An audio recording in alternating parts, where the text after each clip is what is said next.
নমস্কার সম্মানীয় দর্শক বন্ধুরা, আজকের প্রতিবেদনে প্যান কার্ড নিয়ে নতুন আপডেট সম্পর্কে আমার বিস্তারিত আলোচনা করব। কেন্দ্রীয় সরকার প্যান কার্ডের ক্ষেত্রে এক নতুন যুগের সূচনা করতে চলেছে। সোমবার কেন্দ্রীয় মন্ত্রিসভার বৈঠকে প্যান 2.0 নামে এক বিশেষ প্রকল্পের ঘোষণা করা হয়েছে। এই প্রকল্পের অধীনে প্যান কার্ডে যুক্ত হবে আধুনিক প্রযুক্তির কিউআর কোড। এতে গ্রাহকদের অর্থনৈতিক লেনদেন যেমন আরও সহজ হবে, তেমনি বাড়বে তথ্যের নিরাপত্তাও। কি এই প্যান 2.0? প্যান 2.0 প্রকল্প হল প্যান কার্ড ব্যবস্থার একটি উন্নততর সংস্করণ। এটি সম্পূর্ণ ডিজিটাল ও পেপারলেস ব্যবস্থার মাধ্যমে পরিচালিত হবে। অর্থাৎ গ্রাহকদের আর প্যান কার্ডের ফিজিক্যাল কপি নিয়ে ঘোরার প্রয়োজন হবে না। পরিবর্তে এই নতুন প্যান কার্ড মোবাইল ডিভাইসে ডাউনলোড করে রাখা যাবে। নতুন কার্ডে থাকবে বিশেষ কিউআর কোড, যা স্ক্যান করার মাধ্যমে সহজেই ব্যবহারকারীর তথ্য জানা যাবে। কেন্দ্রীয় তথ্য প্রযুক্তি মন্ত্রী অশ্বিনী বৈষ্ণব জানিয়েছেন, প্যান কার্ড 2.0-কে কমন বিজনেস আইডেন্টিফায়ার হিসাবেও ব্যবহার করা হবে। এটি বিশেষ করে ব্যবসায়ী এবং শিল্প সংস্থার পরিচয়পত্র হিসাবে কাজ করবে। পুরনো প্যান কার্ডের কি হবে? নতুন প্যান কার্ড চালু হলেও পুরনো কার্ড বাতিল হবে না। বর্তমান প্যান নম্বর অপরিবর্তিত থাকবে। গ্রাহকদের নতুন কার্ড পাওয়ার জন্য কোনো অতিরিক্ত খরচ করতে হবে না।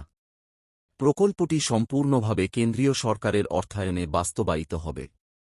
এই প্রকল্পের মাধ্যমে সাধারণ মানুষ এবং ব্যবসায়ীরা যে সুবিধা পাবেন তা উল্লেখযোগ্য। সহজ ও স্বচ্ছ লেনদেন। কিউআর কোডের মাধ্যমে দ্রুত লেনদেন সম্পন্ন করা যাবে। আয়কর সংক্রান্ত কাজকর্ম আরও স্বচ্ছ হবে। উন্নত ডিজিটাল নিরাপত্তা।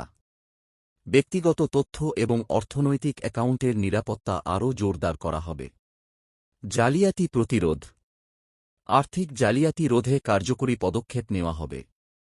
পেপারলেস ব্যবস্থা। নতুন প্যান কার্ড ডাউনলোডযোগ্য হবে। ফলে গ্রাহকদের কার্ড হারানোর চিন্তা থাকবে না। ব্যবসায়িক পরিচয়পত্রের ভূমিকা। নির্দিষ্ট ক্ষেত্রে প্যান কার্ড ব্যবসায়িক কার্যক্রমের পরিচয়পত্র হিসেবে কাজ করবে। প্রকল্পের অর্থায়ন ও সময়সীমা। প্যান 2.0 প্রকল্প বাস্তবায়নের জন্য কেন্দ্রীয় সরকার বরাদ্দ করেছে 1,004 কোটি টাকা। যদিও প্রকল্পটি কার্যকর হতে কতটা সময় লাগবে এবং এর আনুষ্ঠানিক উদ্বোধন কবে হবে, সেই বিষয়ে এখনও সুনির্দিষ্ট তথ্য জানা যায়নি। প্যান কার্ড ও আধার সংযোগের প্রাসঙ্গিকতা। পূর্বে কেন্দ্রীয় সরকার প্যান কার্ডের সঙ্গে আধার সংযোগ বাধ্যতামূলক করেছিল। নির্ধারিত সময়ের মধ্যে সংযোগ না করায় প্রায় 11.5 কোটি প্যান কার্ড বাতিল হয়ে যায়। আধার প্যান সংযুক্তির এই উদ্যোগকে আরও মসৃণ করার জন্যই প্যান 2.0 প্রকল্প চালু করা হয়েছে। সরকারের আশাবাদ। কেন্দ্রীয় স্বরাষ্ট্রমন্ত্রী অমিত শাহ এই প্রকল্পকে আধুনিক প্রযুক্তি ও উন্নত পরিষেবার যুগ বলে অভিহিত করেছেন। তিনি জানিয়েছেন, প্যান 2.0 প্রকল্পের মাধ্যমে গ্রাহকরা আরও সহজ, নিরাপদ এবং স্বচ্ছ পরিষেবা পাবেন। প্যান 2.0 প্রকল্প শুধুমাত্র আধুনিক প্রযুক্তি ব্যবহারের দিক থেকে নয়, আর্থিক সুরক্ষার ক্ষেত্রে এক যুগান্তকারী পদক্ষেপ।